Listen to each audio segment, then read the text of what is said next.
Shalom and welcome to Shmu's Views. I'm your host Shmuel ben Shlomi. I just wanted to get on here today real quick to wish everyone a very, very happy Hanukkah. And talk a little bit about what the reason for the season is. And before I do that, I want to encourage everyone, if you like our videos here at Shmu's Views, please hit that subscribe button.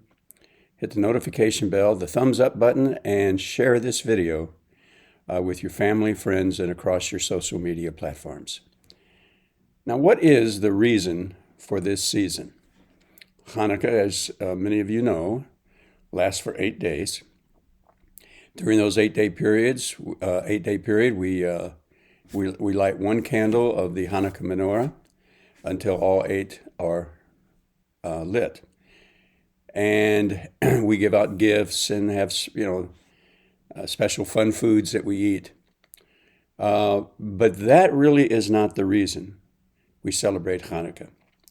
There are really 2 reasons why we celebrate Hanukkah.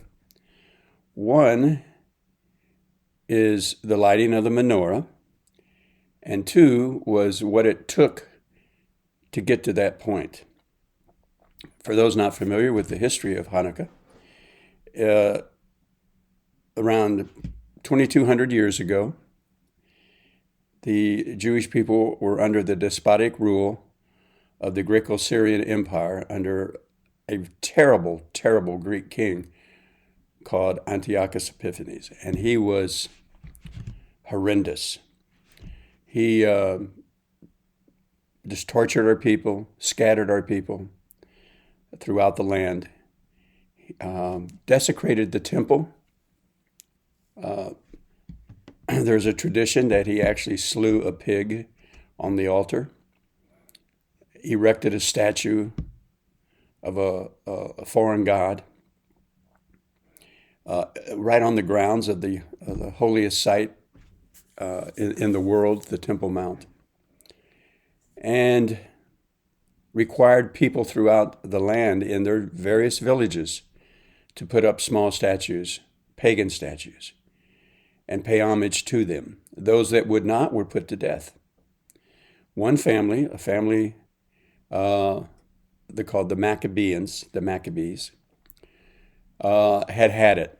The father was of the priestly clan, and he'd had it.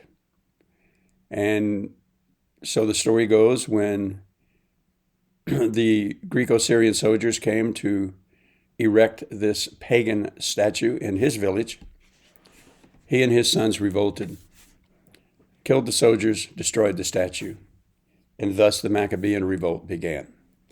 It's the very first that we know of, at least in history, where the concept of guerrilla warfare started. The Maccabeans, very small in number, gathered around them a very small number of men, Jewish men and women, that felt as they did that the Greco-Syrians were just decimating our people, destroying our Torah and our ideals. And so they banded together in the hills all throughout Israel to fight this terrible, terrible invader. And after a certain amount of time, the Maccabeans were successful in removing Antiochus and his crew from the Holy Land.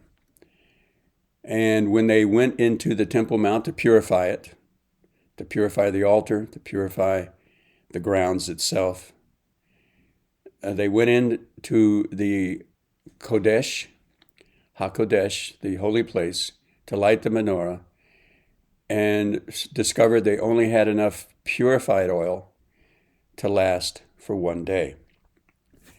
And so what they decided to do is go ahead and use that oil to light the menorah. Some suggested to use the undefiled oil that they had found, the unpure oil, and telling the Maccabeans, the son, Judah Maccabee, that it would have been okay to use this undefiled oil because under these circumstances, Hashem would understand. But the Maccabeans said, no, only purified oil. We're not going to fall for that. So they said 1 day of purified oil is better than no days. And it would take about 8 days to make purified oil. So they said, we're going to burn the menorah. If it only lasts 1 day, it lasts 1 day. But it's better to burn purified oil in HaKodesh, the holy place, than to burn unpurified oil. So they used the 1 day of oil they had, and it miraculously burned for 8 days, the amount of time it took to make the purified oil. And that is the story of Hanukkah. So there are two things to remember. There are some who say the reason for the season is all about the oil, and I agree. But it's also all about the Maccabeans' revolt against our oppressors. Because you cannot have one without the other. The reason for the season is victory over evil, which was a miracle in itself, with a small band of men and women that the Maccabeans had. They miraculously drove out a much stronger, more powerful enemy from their midst.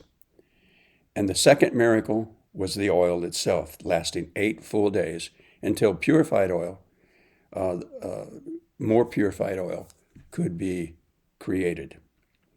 So that is the story of Hanukkah, and it's very appropriate in our day today. While we are in control of our land today, at least most of it, not all of it, we're still not in control of all of it. The land that was promised to our fathers, Abraham, Yitzhak, and Yaakov, Abraham, Isaac, and Jacob, is still in our hands. Much of it is still being occupied by those who would want to destroy us. But we are in control of most of it. And when Mashiach comes, we will be in control of all of it.